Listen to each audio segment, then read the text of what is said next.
Hello, beautiful soul family. It's Breanne here. Welcome back to my channel. If you're new here, welcome to Readings with Breanne. I'm here today to talk about something a little different with you guys. I'm going to be going into how to make a Feng Shui salt cure with you guys, and also, we're going to touch base a little bit on the 2025 energies, year of the snake. We have the Chinese New Year coming up. And with these saltwater cures, you guys, they are phenomenal at neutralizing some of the negative energies, especially with those flying stars, the Malefic 2 and number 5. So I'm excited to dive into something a little bit more unique with you guys today. And we're also going to incorporate the tarot. I can say from my experience and what I have found, these are absolutely effective, you guys. I've used these for a couple years and they really help neutralize some of that stagnant negative energies. But of course, I am curious to see what the tarot is going to say. So we're going to dive in and do a mini tarot read on the effectiveness of these saltwater cures. And we are also going to be going into how to make your saltwater cures to help balance and neutralize some of that stagnant energy for your homes. All right, lovely souls. So I'm excited to dive into the tarot just to do a mini spread to see what the effectiveness is of these saltwater Feng Shui cures. But for those of you who are not familiar, I do study and practice Flying Star Feng Shui. What this essentially is it is an advanced school of Feng Shui, and we combine time, space, and energy to analyze the flow of the chi. And essentially what we're doing is we are taking like an astrological blueprint of your home and analyzing those energies, because we do work with flying stars. So a home will have permanent energies, but we also have annual energies excuse me, annual energies as well as monthly energies as well. So it is very layered, very complex compared to just your modern Western day Feng Shui. So I'm sure, for example, a lot of you guys have heard, let's say, the southeast corner is your money corner. I'm sorry, you guys, but this is very cookie cutter, very fast food, and this is not the true Feng Shui. Yes, some of you guys may have wealth corners in your southeast, but this is not the case for every individual out there. Everybody has different factors that go into this, including their blueprints, the move-in date, the energies of who is living in that home. So there's a lot of aspects and layers to Flying Star Feng Shui, but I would love to kind of get into a little bit surface level to show you guys what energies you can expect in the sectors of the home for 2025 and where the best places would be to remedy and place those salt cures. So let's start off with the tarot and see what are the energies when it comes to a Feng Shui salt cure. Again, I absolutely find them to be effective from my studies and my research and using them in my personal life. But let's see what the tarot has to say. What do we have, Spirit, when it comes to the Feng Shui salt cures? What's the energy of these being effective for neutralizing more of the malefic energies, such as the star number 2, which is an illness star, and the star number 5, which is a disaster. See, these are mishap stars. So let's take a look. 8 of Wands. Ace of Wands. There we have that tower moment. All right, let me get my sidekick Cheddar here, my film or my lighting director, block out some of that light for you guys. All right, the Hermit. We have the Queen of Wands. Can you guys see that? 3 of Pentacles. And we also have the King of Swords here.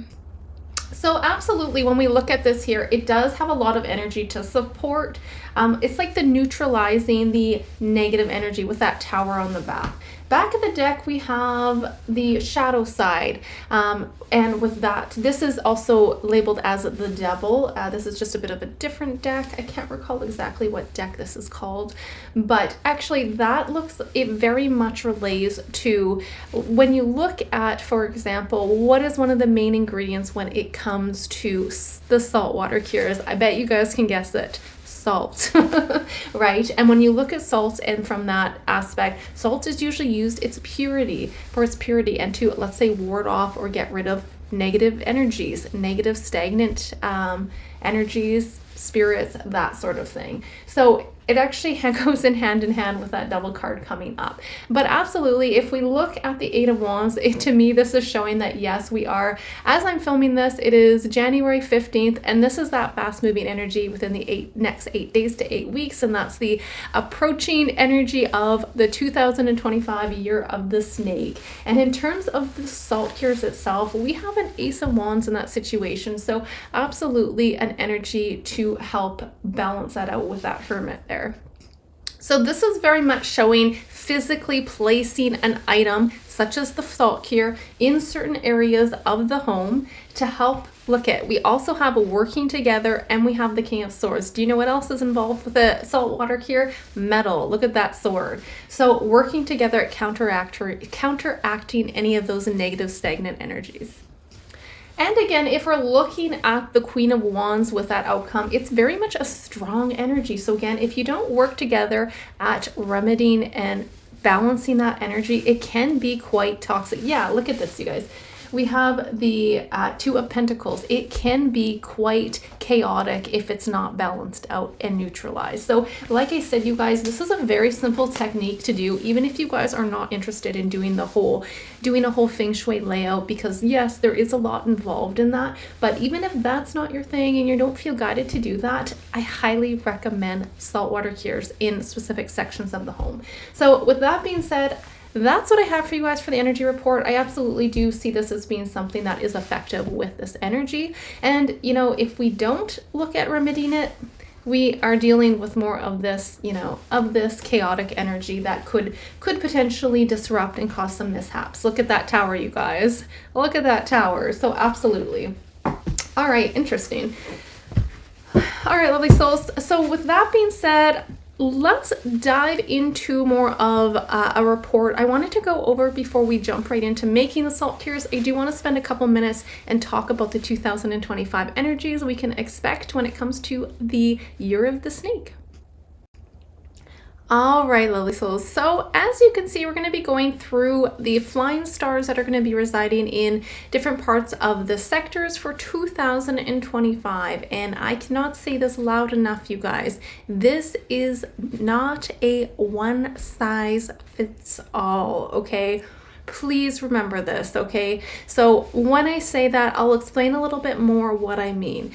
Within Flying Star Feng Shui, everybody will have permanent energies of their home, and we also have annual energies. So as you can see, for 2025, or in year of the snake, you will see, for example, we have a number 1 flying star in the southeast, number 6 in the south, number 8 in the southwest, and so on. So with that being said, every year these stars will fly in different sectors of the home. Even every month, there's different monthly stars, there's different annual stars, and there's also a blueprint of permanent energy as well. So for today's video, I just wanted to go through the 2025 year of the snake flying star, so you guys can get a bit of an idea, and we can also talk about what sectors you would want to place those salt cures in. But again, I can't stress enough, this is not a one size fits all. So when I say that, let's start off with the southeast corner. We have a number 1, we have a victory star here, you guys. So this is a wonderful star. This is a victory star, as I said, great for health, great for success, great for abundance. It's yay, it's a win-win energy. But however, there is a but. Just because there is a victory star in the southeast corner doesn't mean that everybody is going to be able to utilize this star the same. They may have a combo in their home based off of their permanent energies. And that being said, if it's more of a negative combo, you're not going to be able to utilize the star with, you know, the success that somebody else may be able to. So if you guys want more guidance or a report on your personal layout, then you can feel free to give me a message, send me a message on my website, and we can chat about it further. But with that being said, let's go into a bit of a overview of the 2025 stars. And again, we have number 1 in the southeast corner, going on to the number 2 star. Now, as you guys can see, we do have number 2 in the center of the home, and the number 2 star is not very favorable. This is an illness star and does have the potential to impact your health. So this could, relate to feeling more stressed out, feeling tired. Overall, it's an area to use with caution. And when we're talking about saltwater cures, this would be a particular space where you would place a salt cure. So the center of the home, depending on what area that is for you, will have a Flying Star 2 that will reside there for 2025. So this is an area you would want to try to reduce your usage as much as possible. All right, so going on to number 3 in the northwest sector, we do have the Flying Star 3 flying here for the year. And this energy is also not super favorable, you guys. This is about conflict, more arguments, and depending as well for anyone who has, for example, who works at home, has an office at home, and is spending a lot of time in the northwest area. This could also potentially lead to legal issues. So definitely, you want to use this area with caution moving forward for 2025. All right, moving forward to the west sector of the home, we have a number 4 star, and this is a beautiful star. It promotes not only like scholarly pursuits, but also this is love. This can increase your love luck. And romance in general. Really beautiful energy here. So this is going to be in the west for 2025. And you can really utilize this to boost, again, love and creative pursuits. All right. Moving on to the northeast sector, we are looking at the Flying Star number 5. Now, this is a malevolent energy. This can cause some serious challenges, mishaps, setbacks. So again, this is another key area, you guys, northeast corner where we want to place that salt cure, okay? Very important. So with that being said, even if somebody does have really good annual or permanent energies in your northeast, highly recommend reducing uses as much as possible or remedying the northeast corner, sorry. So again, the number 5 star can really, it could really work with needing to be tamed. Let's say that it really needs to be balanced out, because this can lead to all kind of issues such as money issues, health issues, issues in relationships. It's not a fun energy. So salt cure, northeast corner, guys. All right, so continuing on, star number 6 is located in the south for 2025. And if we look at this star, this is a wonderful star for recognition. So again, if you guys are looking to progress within your career or your business, whatever, school, for example, great energy to utilize in the south.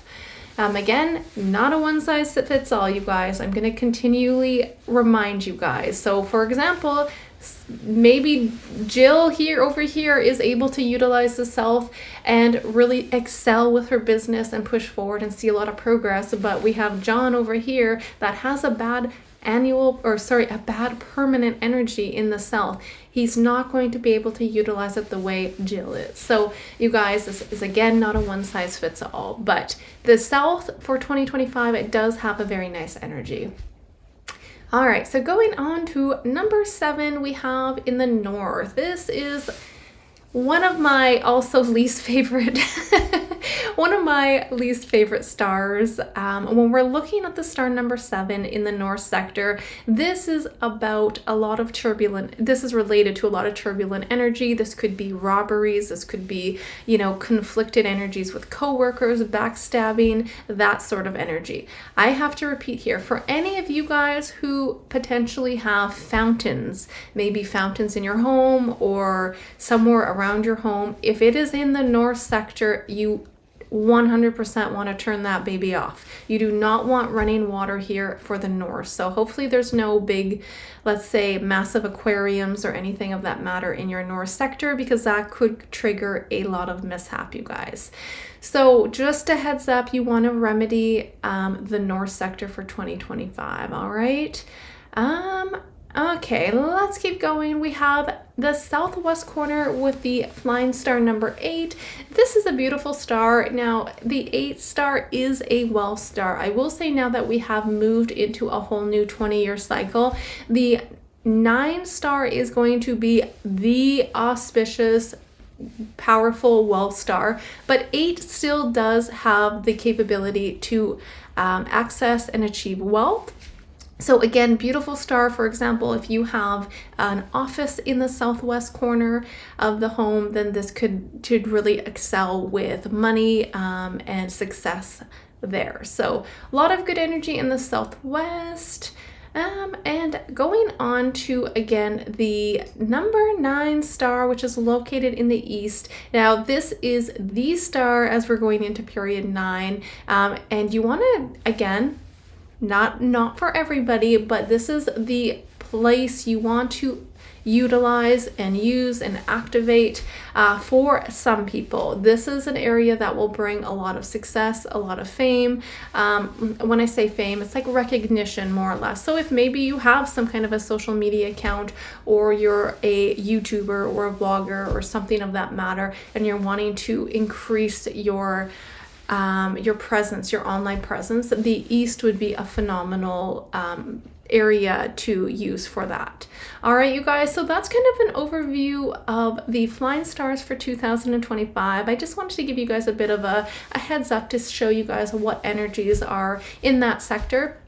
Again, if you guys are looking for more of a personal report, for one, if you're looking to come to see me, I would need a blueprint of the home, and I would have multiple questions. So it's not a quick, easy, 5-minute phone call. We would be looking at discussing quite a variety of things if you guys are looking for a full-on Feng Shui report. But just on surface level, to show you guys, this is what energies you could possibly be utilizing for 2025. And when it comes to these salt cures, you want to use the northeast sector and the center of the home, definitely for 2025. So with that being said, lovely souls, let's get into the fun part and make a salt cure. All right, lovely souls, so let's dive into making a saltwater cure. This is super fast, and again, I found this to be very effective. You actually only need a couple ingredients. Thumbs up. You only actually need a couple ingredients to make one of these salt cures. So here is a list of what you guys are going to need. A glass jar, my friends. Make sure it's glass, no plastic. Glass jar. Of course, you are going to need salt, one of the main ingredients, my friends. And again, salt really represents its purity and really has been used for a long time in terms of neutralizing negative energies. So we're going to be using salt. Now, in terms of getting particular, you can look at rock salt or coarse sea salt. I have also used Himalayan salt, and I found it to be effective as well. So for today, I'm just using some coarse sea salt that I bought here on Amazon. Glass jar. We will need some water, so I just have a cup full of water here. And we'll need 6 metal coins. So I am using nickels. I mean, you guys, it's really up to you. It doesn't have to specifically be nickels. Now, what's important is that they are metal. Some people like to use Chinese coins, which is phenomenal, but I have noticed some of them have been more of a plastic. So you make sure it's metal. Like technically, if you guys want, you could even use metal washers and it would still be effective. So it doesn't have to specifically be nickels. That's what I'm going to be using today. But the key to this is metal, you guys. And metal is really good at suppressing the earth element, which is, for example, the star number 5 and the star number 2. So the metal will suppress the earth energy from the malefic stars. So the goal is 6 metal coins, and then we can kind of get through it. Now, the only things I want to say here, it is a good idea to include something underneath your saltwater cure, because I have to tell you guys, do not use some fancy glass jar that you want to keep. Go get yours from the dollar store. Now, what's in grocery store, but everything will be going in the garbage afterwards. So you're not keeping your coins, you're not keeping the jar, you're not keeping the salt. It will all be disposed once it has crystallized and it's ready to go out. So again, a glass jar that you do not care about throwing out, and it is a good idea to place something underneath it. Sometimes I will just place like a large paper towel or something of that matter, but again, it is good to use, like I have just an old cookie sheet tin that I'm going to be placing this one on, and that way it won't ruin any of your furniture or anything of that matter, because these can crystallize. And if that gets on your stuff, it's going to be ruined, right? With that being said, let's dive into it. So what we want to do here is, once you have your salt, your glass jar, your 6 coins, and your water, all we have to do is get right to it. So really the steps just involve taking your salt, you're going to be pouring it into your glass. You don't want it filled like completely to the brim. Maybe try like 3/4 of the way. I mean, doesn't have to be perfect, but I've got mine filled up here. And then we're going to nicely place the coins with around the surface of the salt here. So I'm going to turn this around so you guys can see. All right, so now you guys can see I have my salt filled up in the glass, and I have placed the coins, nicely in a bit of a circular motion. Kind of looks like a flower. I mean, don't just throw them over, just put them in there nicely. If you are working with the Chinese coins as well, you can place them with the character side facing up. But that is pretty much it. And then all we have to do next is fill her up with some water. So we can slowly fill it up here. And it's okay if some of the coins sink to them. They're not going to sink all the way, but you might see them kind of dipping down into the salt, and that's totally it. So again, you don't want this to be completely overflowing, my friends. You just have it, I kind of like the jars that have the little lips, so you can kind of just place it and fill it up to about there. And that is it. You just have to go and now place these in the appropriate sectors of your home. That is your salt cures, ladies and gentlemen. Super fast, super simple. I mean, that only took us a couple minutes to make. So now that you guys have your salt cures made, I mean, you guys could make multiple ones. It doesn't have to be just 1 or 2 salt cures. And yes, they're phenomenal, especially in the northeast and the center of the home. But I love to put these even in my bedroom. I put it in my office, because areas that you're going to be spending lots of time, we also still have those monthly stars flying. So this is still something great that you can put in different sectors of the home, regardless of your annual or permanent energies, okay? But definitely a must for the major annual ones, such as the Flying Star 5 and Flying Star 2. So with that being said, let's get into some do's and don'ts with these salt cures and the disposal of them. So how long do these salt cures last?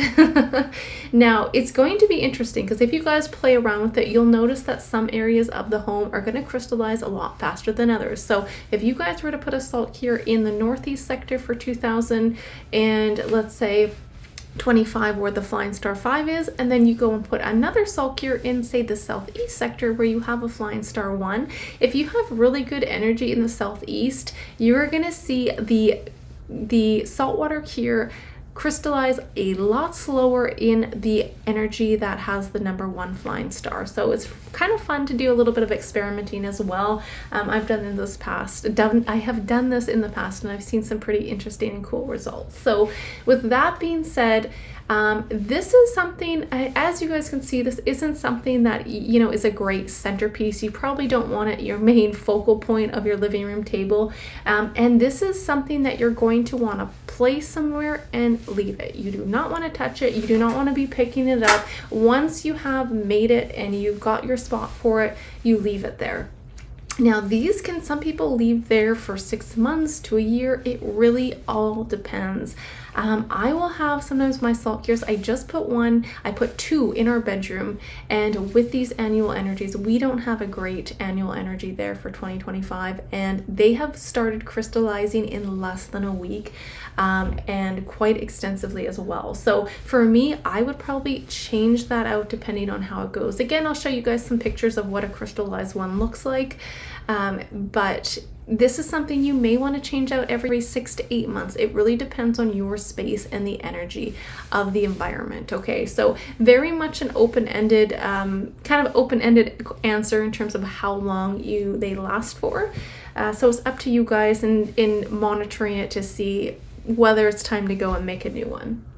Now, upon disposal here, you guys, again, like I said, you guys do not want to be touching this, especially when it's all crystallized. So I highly recommend throwing some gloves on, grab a bag, and I will throw this entire thing in the garbage when the time comes. So the whole thing goes in there. Please do not be sticking your hands in there and trying to fish out your coins or your, your nickels. Please just use something that you're okay with throwing away. Now, sometimes the water will evaporate from these, especially if you have these for months and months on end. So yes, you guys can top it off with some water if you need to, okay?